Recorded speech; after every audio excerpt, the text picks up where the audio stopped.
नमस्कार, मैं डॉक्टर राजेश कुमार सिंह, सहायक प्राध्यापक भूगोल, सर्वनारायण सिंह रामकुमार सिंह महाविद्यालय सहरसा। आज के इस वीडियो पोस्ट में मैं पार्ट 3 के छात्रों के लिए भारत का भूगोल से संबंधित विषय वस्तु भारत की भूगर्भिक संरचना पर चर्चा करने जा रहा हूं। भारत की भूगर्भिक संरचना की जब हम बात करते हैं तो सीधी सीधी बात आती है कि भूगर्भिक संरचना से तात्पर्य पृथ्वी की आंतरिक संरचना से है। भारत विश्व के उन क्षेत्रों में है जहां प्राचीनतम आर्कियन काल की चट्टानों से लेकर विश्व की नवीनतम एवं वर्तमान होलोसीन काल तक की चट्टानें पाई जाती है। भारत की भूगर्भिक संरचना में पर्याप्त विविधता पाई जाती है। इस लेख में हम भारत के भूगर्भ की संरचना के बारे में चर्चा करेंगे। कहने का तात्पर्य ये हुआ कि जब हम भूगर्भिक संरचना की बात करते हैं, किसी भी क्षेत्र की हो, देश की हो या पृथ्वी की हो, तो मैंने भूगर्भिक संरचना का आशय हमारा हो जाता है पृथ्वी की आंतरिक संरचना से। और हमारा देश भारत जो है वो विश्व के उन क्षेत्रों में से है जहाँ पर कि प्राचीनतम सर्वाधिक प्राचीनतम, जिसको कि हम आर्कियन युग कहते हैं, कि आर्कियन युग की चट्टान से ले करके सबसे नवीनतम होलोसीन काल तक की चट्टानें हमारे देश में या भारत वर्ष में पाई जाती है। तो इस विषय वस्तु पर जो हम लोग चर्चा करने जा रहे हैं, इसमें हम लोग ये देख रहे हैं कि भारत की जो भूगर्भिक संरचना है इसमें पर्याप्त विविधता जो है सो पाई जाती है। और इसी विविधता के बारे में, संरचना के बारे में हम लोग जो है सो अब बात करने जा रहे हैं। भारत की भूगर्भिक संरचना में आग्नेय, अवसादी और रूपांतरित तीनों चट्टानें पाई जाती हैं। यहाँ आग्नेय, अवसादी और रूपांतरित, ये जो तीन चट्टानों की बात आई है, यहाँ पर आप ये जानिए, मैंने कि थोड़ा सा स्मरण में लाइए इस बात को कि चट्टान जो होती है, हमारे पृथ्वी पर जो पाए जाने वाली चट्टानें हैं वो मुख्यतया जो है सो तीन तरह की होती हैं। उसमें आग्नेय चट्टान, परतदार चट्टान या अवसादी चट्टान या रूपांतरित चट्टान, और कायांतरित चट्टान। तो तीन चट्टान जो हुई, पहला हुआ आग्नेय चट्टान, दूसरा हुआ अवसादी चट्टान, तीसरा हुआ रूपांतरित चट्टान। ये जो तीन चट्टानें हुई, इसी तीनों चट्टानों से जो है सो पूरी पृथ्वी ढकी हुई है। इसमें आग्नेय चट्टान जो है वो सबसे प्राचीन चट्टान है, और सभी चट्टानों, बाकी जो दो चट्टान है अवसादी और रूपांतरित, इनका निर्माण जो है सो आग्नेय चट्टान से ही होता है। इसीलिए हम आग्नेय चट्टान को मातृ चट्टान या मदर रॉक्स भी कहते हैं। आग्नेय चट्टान के ही अपर्दन से, जो उस आग्नेय चट्टान का जो अपर्दन होता है, अपर्दन होने के बाद जो अवसाद जमा होता है, तो उसी से परत दर परत जमने से परतदार या अवसादी चट्टान का निर्माण होता है।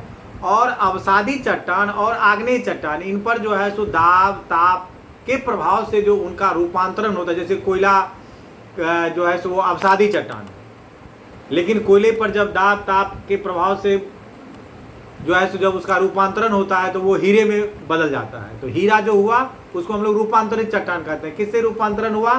तो कोयला से रूपांतरित हुआ। तो ये जो है सो रूपांतरण, फिर रूपांतरित चट्टान का पुनः रूपांतरण भी होता है। तो जिसका कि मैंने चट्टान विषय वस्तु पर मैंने PDF फाइल जो है सो बना करके एक नोट्स जो है सो पहले ही डाल चुका हूँ। वो आप हमारे महाविद्यालय के वेबसाइट से आप डाउनलोड कर सकते हैं, या वहाँ पे जा करके आप जो है सो देख सकते हैं। मैंने चट्टान के विषय में एक पूरा नोट्स बना करके PDF फाइल वहाँ पे डाल रखा है। विश्वविद्यालय की साइट पर मैंने भेजा तो था, लेकिन शायद वो जो है सो उस समय में डाउनलोड टेलीग्राफ या जो भी है वो नहीं हो रहा था। तो हो सकता है कि वो डाउनलोड शायद नहीं किया गया है विश्वविद्यालय की साइट पे, लेकिन मेरे महाविद्यालय की साइट पे वो जो है सो डाउनलोड किया हुआ है। आप जो है चट्टान के विषय में वहाँ पर विशेष जानकारी ले सकते हैं। तो अब बात पुनः फिर हम लोग अपने विषय वस्तु पर आते हैं कि भारत की भूगर्भिक संरचना में आग्नेय, अवसादी और रूपांतरित तीनों चट्टानें पाई जाती हैं। इसी कारण खनिज संसाधनों में विविधता एवं संपन्नता पाई जाती है। चट्टानों से ही मिट्टी का निर्माण होता है। ऐसे में शैल की तरह ही भारत की मृदा संसाधनों में भी विविधता पाई जाती है। भारत के आर्थिक विकास में भारत की भूगर्भिक संरचना का व्यापक महत्व है। कहने का तात्पर्य यह है कि हम लोगों ने जो देखा कि हमारा देश भारत जो है वो इतना विविधतापूर्ण इसकी असलाकृतियाँ हैं कि यहाँ पर जो है सो प्राचीन से प्राचीनतम युग से लेकर नवीनतम युग तक की चट्टानें पाई जाती हैं। उसके बाद हमने देखा कि हमारे देश में चट्टान के जो 3 स्वरूप हैं, आग्नेय, अवसादी और रूपांतरित, इसकी भी जो है सो विविधता मतलब कि हमारे देश में पाई जाती है, जिसके कारण कि हमारे देश में जिस तरह की विविधता इन चट्टानों के में पाई जाती है हमारे देश में, ठीक उसी तरह की विविधता हम देखते हैं कि हमारे देश में खनिज संसाधनों की उपलब्धता में भी जो है सो पाई जाती है। और चट्टान से ही जो है सो मृदा मिट्टी का निर्माण होता है, तो हमारे देश में मृदा के वितरण में भी आप विविधता पाएंगे कि जिस क्षेत्र में जिस तरह का चट्टान उपलब्ध है उससे जो मृदा निर्माण होता है उस तरह की मिट्टी हमारे देश में पाई जाती है। इसलिए हमारे देश के मृदा में भी जो है सो विविधता पाई जाती है। और इस तरह से हम कह सकते हैं कि भारत के आर्थिक विकास में भारत की भूगर्भिक संरचना का जो है सो काफ़ी अधिक महत्व है। आइए अब हम भारत की भूगर्भिक संरचना की जो प्रमुख संरचना है उसके बारे में जानें कि हमारे देश की जो भूगर्भिक संरचना है उसमें प्रमुख संरचना क्या क्या हैं। भारत की भूगर्भिक संरचना का विभिन्न विद्वानों द्वारा वर्गीकरण करने का प्रयास किया गया है। कहने का तात्पर्य है कि हमारे देश की जो भूगर्भिक संरचना है उसका वर्गीकरण जो है सो अनेकों विद्वानों ने किया है। इनमें सर्वाधिक मान्य यूरोपीय वर्गीकरण के आधार पर किया जाने वाला वर्गीकरण है। इसके आधार पर भारत के भूगर्भिक संरचना के अंतर्गत निम्नलिखित प्रमुख संरचना का निर्धारण किया गया है। यानी कहने का तात्पर्य यह है कि हमारे देश की जो भूगर्भिक संरचना है इसके वर्गीकरण का विश्व के अनेक विद्वानों ने प्रयास किया है, लेकिन यूरोपीय वर्गीकरण का जो आधार है उस आधार पर जब हम भारत के भूगर्भिक संरचना का जो वर्गीकरण करते हैं वह सर्वाधिक मान्य और प्रमाणिक वर्गीकरण है। तो इस वर्गीकरण के यूरोपीय मानक के आधार पर जो हमारे देश के भूगर्भिक संरचना का वर्गीकरण किया जाता है, इस वर्गीकरण के आधार पर जो है सो प्रमुख संरचना जो हमारे देश में पाई जाती है वो जो है सो कौन कौन सी है, आइए हम उसके बारे में जानें। तो पहली संरचना जो है वो है आर्कियन संरचना, दूसरी धारवाड़ संरचना, तीसरी कुडप्पा संरचना, चौथी विंध्यन संरचना, पांचवा गोंडवाना संरचना, छठा दक्कन ट्रैप संरचना, सातवां टर्शियरी संरचना तथा आठवां क्वाटरनरी संरचना।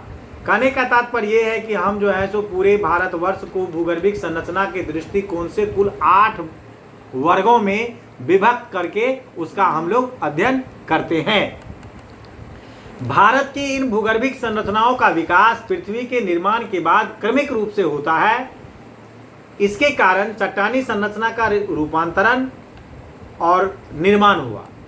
कहने का तात्पर्य यह है कि हमारे देश की जो ये भूगर्भिक संरचना है इसमें जो हमने जो कुल 8 वर्गों में इसको विभक्त किया है, इन संरचनाओं का विकास जो है पृथ्वी के निर्माण के बाद क्रमिक रूप से हुआ है और इसके कारण चट्टानी संरचना का निर्माण और पुनः उसका रूपांतरण हुआ। उत्तर का पर्वतीय प्रदेश, मध्य पर्वतीय प्रदेश तथा प्रायद्वीपीय पठारी प्रदेश की संरचना भूगर्भिक ऐतिहासिक प्रक्रिया द्वारा ही विकसित हुई है। आइए अब हम सबसे पहले आर्कियन संरचना की बात करें कि हम ये जो वर्गीकरण है भारत के भूगर्भिक संरचना का, इसमें आर्कियन संरचना जो है वो संरचना कैसी है और वो हमारे भारत के किन किन भागों में वो संरचना पाई जाती है। आर्कियन संरचना भारत की प्रारंभिक संरचना है। इसमें मुख्यतः आग्नेय एवं आग्नेय रूपांतरित चट्टानें पाई जाती हैं, जिनमें ग्रेनाइट, नीस, सिस्ट आदि प्रमुख है। कहने का तात्पर्य है कि आर्कियन संरचना जो है वो सबसे प्रारंभिक संरचना है और ये इन संरचनाओं में आग्नेय चट्टान और आग्नेय से रूपांतरित चट्टान की प्रधानता है या पाई जाती है, जिसमें मुख्य रूप से ग्रेनाइट, नीस, सिस्ट आदि प्रमुख है। इन चट्टानों का निर्माण पृथ्वी की उत्पत्ति के साथ ही आग्नेय क्रिया के फलस्वरूप हुई है। मतलब ये हुआ कि जब पृथ्वी की उत्पत्ति हुई उसके साथ ही जो ज्वालामुखी उद्गार हुआ, उसी उद्गार के कारण के फलस्वरूप इन आग्नेय चट्टानों का निर्माण हुआ है। यानी पृथ्वी की उत्पत्ति के साथ ही जिस समय पृथ्वी का निर्माण हुआ उसी के साथ साथ इन आग्नेय चट्टानों का भी निर्माण हुआ। यह भारत एवं पृथ्वी की आधारभूत संरचना है। इन चट्टानों से ही रूपांतरण एवं अवसादीकरण की प्रक्रिया के कारण अन्य संरचना का विकास हुआ। जैसा कि मैंने पूर्व में भी आपको कहा कि चट्टान का जब हम लोग वर्गीकरण करते हैं तो सबसे पहले आग्नेय चट्टान जो है उसी का निर्माण हुआ। तत्पश्चात उसी आग्नेय चट्टान के अपर्दन होने से जो निक्षेपण हुआ उससे अवसादी और रूपांतरित चट्टान जो है उन्हीं आग्नेय चट्टानों के रूपांतरण और अवसादी चट्टानों के रूपांतरण से रूपांतरित चट्टान बना। तो इसीलिए हमने पूर्व में भी आपको कहा कि हम आग्नेय चट्टान को मदर रॉक्स कहते हैं।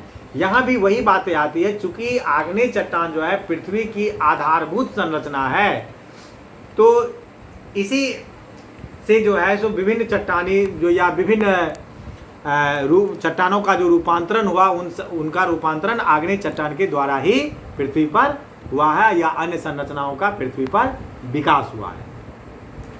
प्रायद्वीपीय पठार से लेकर हिमाचल प्रदेश तक आधार चट्टान के रूप में आर्कियन संरचना पाई जाती है।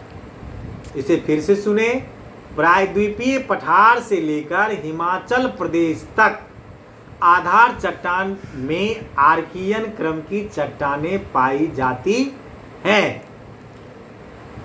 इस संरचना में ही भारत के परमाणु खनिज यूरेनियम, थोरियम आदि पाए जाते हैं। कहने का मतलब ये है कि परमाणु खनिज जो मिलते हैं वो मूल रूप से आग्नेय चट्टान में ही पाए जाते हैं। यह भारत के परमाणु ऊर्जा कार्यक्रम और परमाणु सामरिक शक्ति का आधार है। यानी कि आर्कियन क्रम की चट्टानें भारत के परमाणु ऊर्जा कार्यक्रम और परमाणु सामरिक शक्ति का आधार है। आइए अब हम धारवार क्रम की चट्टानों की बात कर रहे हैं। आर्कियन संरचना के निर्माण के बाद प्री कैम्ब्रियन युग में धारवार संरचना का निर्माण हुआ। फिर से सुनिए, आर्कियन क्रम की चट्टानों के निर्माण के बाद प्री कैम्ब्रियन युग में धारवार क्रम की चट्टानों का निर्माण हुआ। इनकी उत्पत्ति आग्नेय एवं रूपांतरण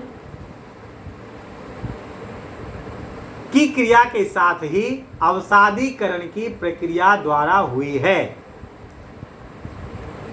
धारवार संरचना में ग्रेनाइट, नीस, सिस्ट जैसी चट्टानों के साथ ही भारत की प्रारंभिक अवसादी चट्टानें भी पाई जाती हैं। प्रायद्वीपीय पठार के प्रायः सभी राज्यों में धारवार संरचना का विस्तार है। धारवार संरचना से ही भारत का प्राचीनतम वलित पर्वत अरावली की उत्पत्ति हुई है। यह संरचना मुख्यतः धात्विक खनिज के लिए महत्वपूर्ण है।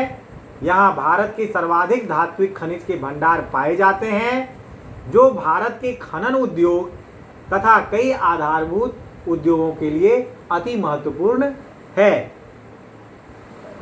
धारवार क्रम की चट्टानों में लोहा, मैंगनीज, तांबा, क्रोमाइट, सोना जैसे महत्वपूर्ण खनिज के भंडार मिलते हैं।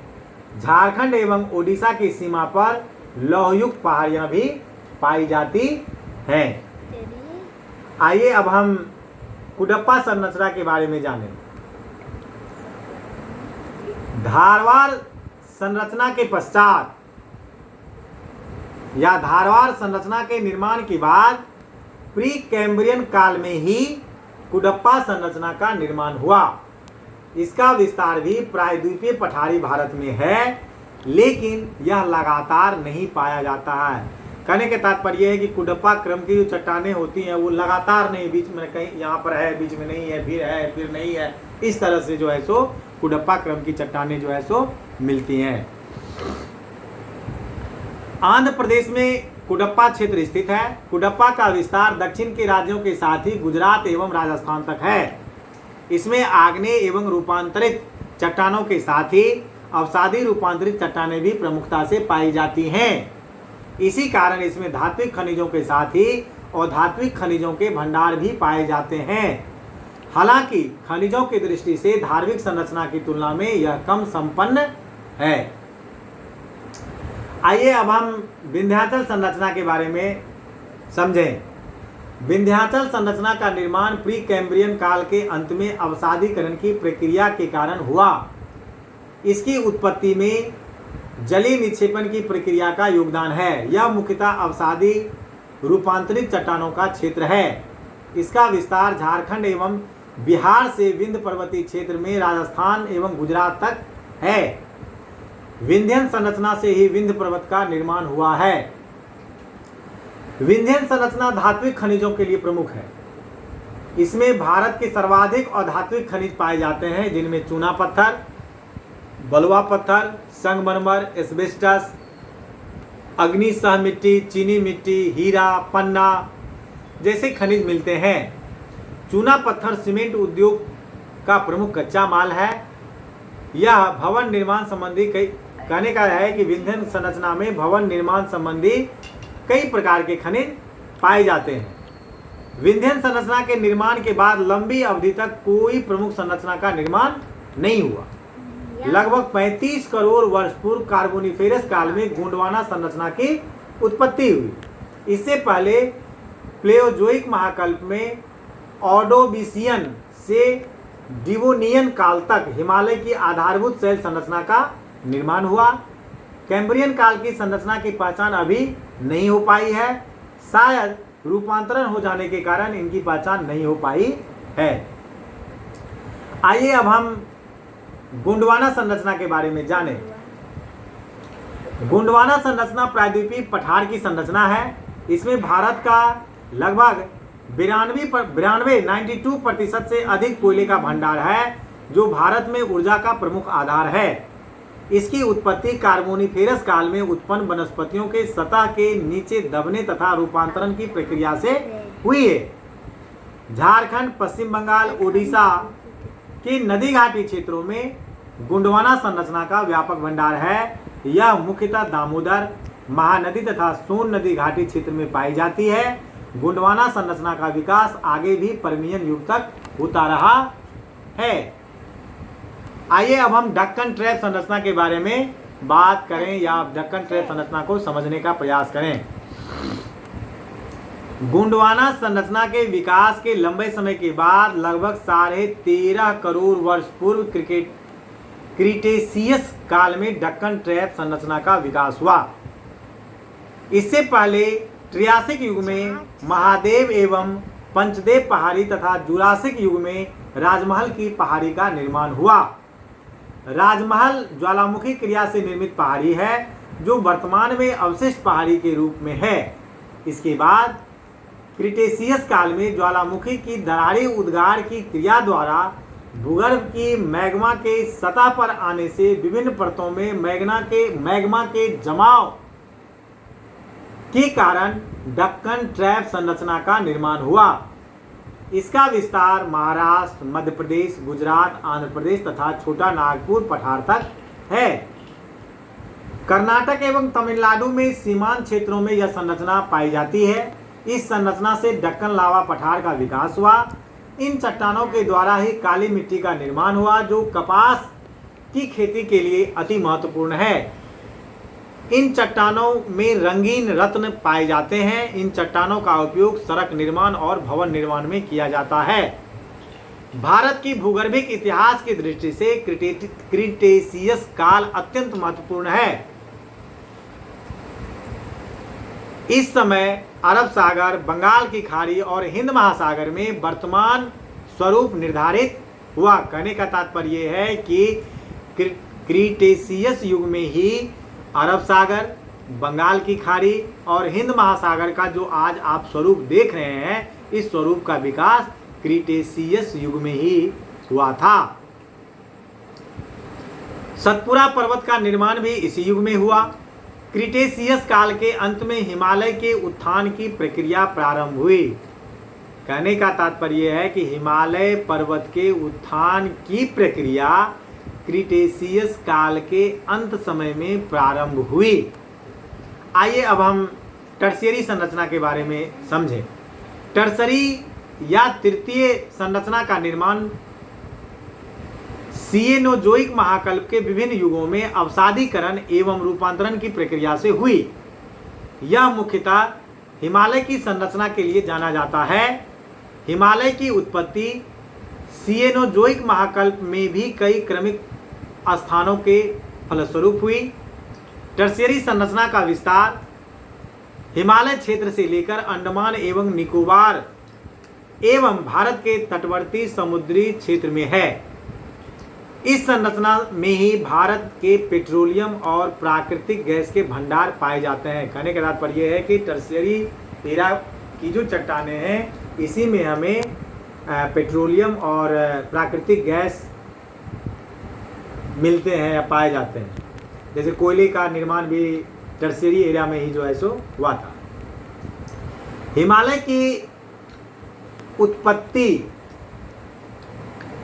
सिनेजोइक महाकल्प में भी कई क्रमिक स्थानों के फलस्वरूप हुई।